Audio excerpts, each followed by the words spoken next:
CapCut, again, if you're beginning, I definitely recommend you start with CapCut. I believe in DJI. Since it is that I saw DJI advertising a lot, I just decided, hey, let me just have everything complement in terms of that brand. It has different hooks you could use. It's verbal hooks or I would say directional hooks. Like, what sort of recommendations you could give persons who believe that they're doing content creation? Hi, Abigail. Hi, Mr. Preston. Awesome. So, thank you for coming today. This topic is very interesting, video editing. Yes. And I want to find out from you, what made you got into video editing? Tell us that story. Well, firstly, I just like making things look good. That's just me personally. I like when things look, when you can see the full picture of like whatever you're trying to capture. Right. Once it looking appealing to the eye, I personally just love seeing that. Okay. So usually I started off like just a hobby. You know, whatever videos I see online, whatever things I see online, make like collages of it. So I started off doing graphic art first. So then it turned into like motion graphics, which is basically where the pieces of the art moving. And then I got into the video editing. Okay, So nice. yeah, it was kind of a transition of stop, move a little bit, and move completely. So do you think this is something that you would want to like focus on as a career passion? Yes, 100%. And in the video editing space, for persons who new to it, what sort of advice would you give? Because imagine there are some people who don't even know what is CapCut or don't know how to generate subtitles in a video. Well, for the subtitles part, CapCut, again, if you're beginning, I definitely recommend you start with CapCut. It's very easy. Even I actually started on Canva, which is interesting. Serious? Canva, you could edit stuff on it. Yeah. My only issue I would say is that when you're getting more into like complicated transitions and stuff like that, it is tend to freeze. Oh. So I don't recommend that you continue using it, but if you're starting on it, that's fine. Yeah. But CapCut has way more ability to edit and stuff. It has way more diversity. It has an option where you could add the subtitles if you're not able to add it like manually. Yeah, like generated subtitles. Yeah, and especially if you pay for the full version of it and not advertising for the full version. Understood. Yeah. Because I use the free version, but once you get the full version, you definitely have more of a scope and more tools to use. Yes. So with the subtitles, it has a couple free uses that you can get, a substantial amount. For the month itself? Yeah. Okay. So you have a couple of free uses that you can use, Yeah. and it have a lot of options, template options that you can change. Like if you want to change the fonts or the effects of it, you can change all of that. And it kind of, the only thing I wouldn't rely completely on it, because the same thing with AI, it does have a little glitches in it have a between. little Yeah. glitches. Do understand. Yeah, so sometimes like if you're using somebody's name and it think you saying this, it'll spell it a completely different way. So I do recommend you go back through it with a fine-tooth comb just to make sure that the information is correct. Right. But yeah, the free templates, some of them, of course, it wouldn't be sometimes what you're seeing on all the platforms, because they would be using the paid version. But it have ones that's similar, almost identical, and you could tweak it to how you want. And I think it's very good for beginners. And for beginners, would you recommend mobile or desktop? Well, I mean, it would depend on how you able. I prefer desktop. Okay. Personally, because you have a wider screen, you can see all of the tools better than on a mobile. Yeah. But if that's all you have, you can use that. It's But fine. for someone who's starting off, do you think it's easier on mobile or desktop? What would Easy you say? on desktop, I would say. Okay, yeah. Just to be able to see everything, because usually any editor that you use, the desktop version would be the full version of it. Right, yeah. So that means for persons who want to go into it and maybe be like a pro in CapCut, better use desktop because you have more, You definitely stuff see to more utilize. of the tools and stuff than on a mobile. Okay. But yeah. And what sort of challenges, we always talk about success stories. What sort of challenges you would say that you faced in editing? And if you could discuss maybe a scenario and maybe it was a struggle and you overcame it. Well, one of the things that I struggle with, personally, I like to make my stuff from scratch. I can talk about two instances. I like to edit my stuff from scratch. Yeah. I like to know that when I put something out that's completely my doing, I selected this song, I did all of that. But usually, more with going into the worksphere, what I was a shock for me was usually, you need to get stuff out in a timely manner. Yeah. And if you're doing other things while you have to manage social media, it's difficult to take the time to take the clips that you video and then to edit it out into a complete video in that time. So I was told that, hey, use the templates. Personally, I don't like doing that, but there's nothing wrong with people who use the templates. That's perfectly fine. It's people who did that and have it for people to use. It's perfectly fine. I don't like doing it, but I do it as well. So one of the challenges for me personally in the work sphere is that if social media and content creation isn't your main role, it's very difficult to be organic in that sphere.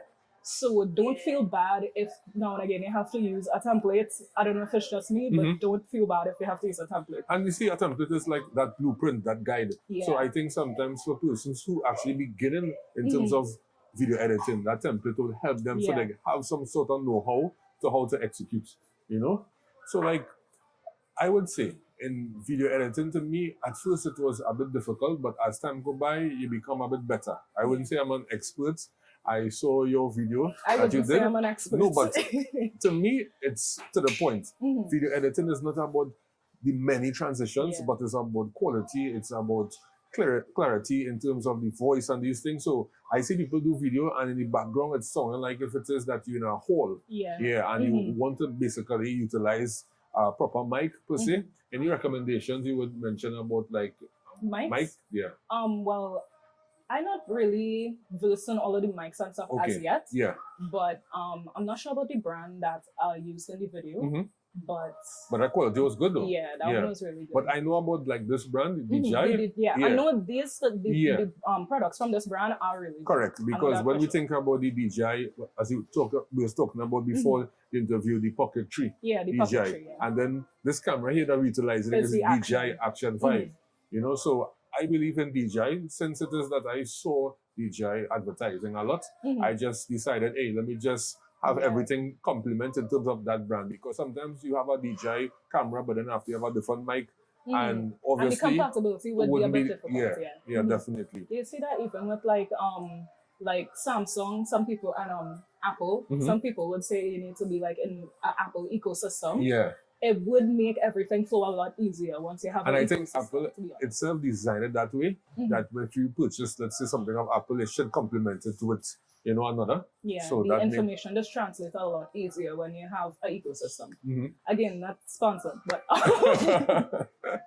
awesome. But yeah. So give some sort of like, in anything it have a hack or two, like in video editing, what could be something that someone who knew and could use, and that could be a hack that they look professional? Well, 2 hacks. Going back to the templates as well. If you're new to video editing also, and you don't want to use the full, or maybe sometimes the template doesn't have enough clips, space, options, like your video has like about 25 clips, but the template that you want to use that works best for you has only 15 clip space. What you can do is still use that one, download it, and then go into another editing software. Usually because of work, I would take that and then go into TikTok and then just add on to the video. So just basically extend it, and you could use the template as a key to understand like where to cut based on the song that was used there, where to cut, how to make it look seamless according to the editing in the template. That helps a lot as well. Also on CapCut, to get 2 videos, basically like a duo in one in the video that I did. It has an option called mask. So basically, once the background and everything is the same in 2 different videos, you could basically just have one video here and the next video on the side, and then mask the middle so it look like one shot and you have a twin or something like that. You know what?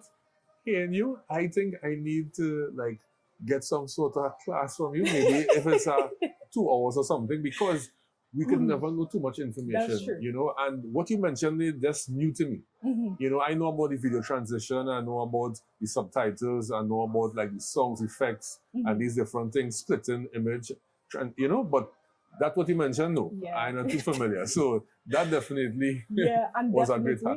Effects does change the quality as well. Because once like you're looking at stuff on TikTok, you're looking at stuff on Instagram and all of that, and you're like, why does grabbing me, like, why is it so entertaining to me as well? The effects really does do something, because you could have the video looking amazing, but the effects will just add that extra push to it. So if you have like the typing, you have the fonts where like the words typing up, you could have that, it would look really nice. But if you add the typing effect to it, it would just elevate it to a different level, to be honest. Okay. And I want to tell, those who are looking on the audience, that this is something that you do by profession. This is something that you just don't do videos as a content creator. So what you are speaking is things that the average content creator wouldn't know of. So this is very enlightening, I must say. It's very easy to do. I have done that in a couple videos for like new arrivals, that kind of thing. It also has some templates where it's like or even it have templates where like have the search bar, the Google search bar. Sometimes you might have to pay for that or something on CapCut. But it's just as easy as you screenshot your Google search bar and crop out the rest of it and just keep that part, save it without a background, and add it as a sticker on CapCut. And then you could put like a text overlay and get the same effect. Okay, but personally, you utilize CapCut only for video editing or utilize another software as well? Well, I personally like to have experience in all the softwares, just so that I know if I need one thing, I know which one could do it best for me.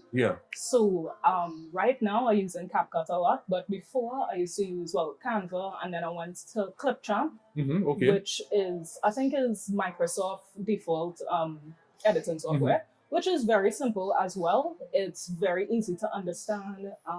It have a lot of options as well. The only limitation I would say is that the transitions, it don't have much transitions that you can use. Limited. It's very limited, But if you're now beginning and you have Microsoft, setup and everything, it have Clipchamp, you can edit on that as well. So give us like your top 3 video editing software. Like you mentioned CapCut, and what will be other 2 that you could maybe state to everyone listening? Well, DaVinci Resolve. That one is very detailed, I must say. But for those who intimidated, because I myself a little intimidated, by DaVinci Resolve. But it has like transition templates that you could use in it to make it a little less difficult. So definitely CapCut, DaVinci Resolve. I never used Premiere Pro, but I heard a lot of people I know say it's very good. That. But I know you have to pay for that software. So, but I think like CapCut, although Adobe Premiere Pro is something that maybe they say professional, but I think that CapCut like captivate the audience in terms of video editing. It's like they market so well. I consider it like Coca-Cola in the beverage industry. So Adobe Premiere Pro might be there, but I think with CapCut you could do maybe even as much. To be honest, if you know how to, you have all the experience in it, and you're familiar with all the tools, I think you could make an amazing video on CapCut. And I think why CapCut 2 is so popular is that with Adobe Premiere Pro, like if you utilize as a beginner, it might be difficult, but anybody could go on CapCut. Use CapCut. That's the thing about it. So it have that beginner stage, but then after, if it is that you reach advanced stage, you could still be able to utilize it and get many tools as possible. And then also just, I didn't give a third one, sorry. Okay, sure. A third one, right now I would say Clipchamp because I have the experience of it. And it's a very simple editor. So I would say beginning, and I would still go back to Clipchamp depending on what I need done. So I would always go back to those. And the biggest question of this interview is that we have so many content creators in our Twin Island, Trinidad and Tobago, and also extension Caribbean and the world. But many people consider themselves content creators, but some people, they just go before a camera and just scream. Like what sort of recommendations you could give persons who believe that they're doing content creation great, but the quality of their videos poor, the mic that they have is just not making any sense? Little hacks and tips. Lighting. Most important. Lighting makes a difference. Like you would be recording and you have a great camera, or let's say using your phone. Great phone quality, everything, but the lighting would make it look horrible, honestly. But yeah, So definitely they should purchase a ring a light. ring light, some Yeah. sort of a light, or if you have a certain spot where you know that lighting is good, if you don't have the ring light or anything yet, use that spot. Okay. Because it does bring more definition to the video and more quality, because the camera itself good, but it has different things that is pick up in the camera itself. So the lighting would help it to pick up all the aspects of the video to increase the quality. Okay. Awesome. With the you're saying screaming, like those who just screaming, basically they're trying to talk loud because the background is so much noise that they don't have any mic, anything, and they don't know how to reduce the noise in the background. So what sort of recommendation you would give persons like that? In that sense, I feel like if you can, do a voiceover, if possible. Or some advice. Yeah, I believe in that. You could record the video and people see what's going on, and then later you could be close to the mic and do your personal recording. And then also CapCut has noise reduction. Yes. So you could apply that and it would come out way better. Just don't scream in the mic. And any other tip that you would mention? I know also everybody is looking for, because you know when you're online and you're just scrolling, long videos, you're not gonna stay on a long video unless you're truly interested in what the person's saying. So you really have to catch them in like the first 3 seconds, I would say, based on viewer retention in my work. Usually is like 3 seconds and they start falling off. And by that point, I not even finished with the first part. And I love how you mentioned that. What sort of hooks that you could tell the audience about what they could do in order to retain that video retention? It has different hooks you could use. Is verbal hooks or I would say directional hooks. Basically where you set up the camera at first. If it's an interesting direction, like let's say you set up one from top down, you'll have somebody already. Right. So they're like, okay, so why the camera so high? What am I saying? I like that. So it depends, like if you put the camera in a weird location, that's a hook. Or verbal hooks, like you say something that's culturally or something that not everybody would agree with. You start off with that, so you catch somebody. They either angry at you or they agree with you and they want to know what you're saying. If you yourself don't agree with what you're saying, you could start with that and then in the video explain why you actually disagree with your first statement. So those are verbal hooks. Once you say something that not everybody like, you got them already. Awesome. Or, stuff like that. With my short form videos, with Instagram, TikTok, 6 seconds and under, I do the editing. But I have a video editor, Saga. So you heard that in terms of the video hook. So make sure and create some sort of scenario where it is that you can hook the audience within the first, let's say, 3 to 5 seconds of this video interview here. So awesome advice. Anything else you'd like to mention, or you would say? Well, to give me a video editor, I'll get a little hook to start with. I could say, I hate Apple, go with Samsung. But me personally, I use a Samsung to edit with, but Apple, I have to agree, the quality is amazing. Definitely like, translating, I would say this, right? I bought a new phone. So I bought the Samsung S26 Ultra. And since I know myself, I always buy Samsung phones. But when I see the Apple quality phones, has been like, damn.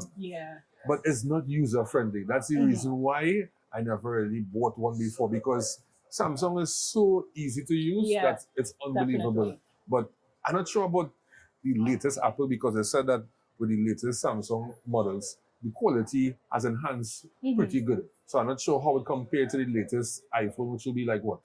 iPhones? I only follow Samsung. Okay. But, You know? But my thing with Apple is the only benefit I would see in terms of the same video editing and configuration is that when you're uploading videos, the quality just be better with Apple.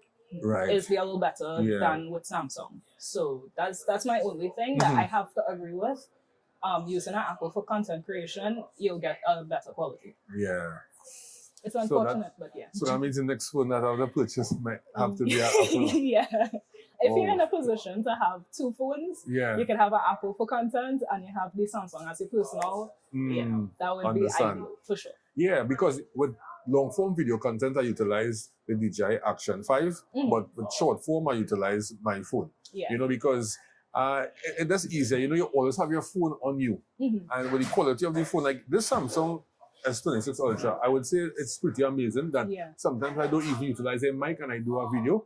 And when I do check the quality of the voice, it's really good. Yeah. So I think that Ultra Samsung series has been really stepping good. up. But I always believe in the Ultras. Yeah. So like anybody who wants to purchase a phone and they're looking for a Samsung phone, I believe that they should purchase Ultra and not just the S series. Yeah. The S series good, but the Ultra really does take it to a different level. Correct, definitely. And I want to find out, right, in closing, what you would tell not just young women, but even young men who want to become content creators, who maybe want to come into the space of what you are in video editing. What sort of advice would you give the younger generation? Don't try to be everybody else. Find your niche brand, basically, and use that. You might say like, you're not getting as much as everybody else, but you could use like techniques that other people use for sure, but use it for your own image because there is a niche market for that. Okay, you wouldn't believe it, but there is a niche market for that, for sure.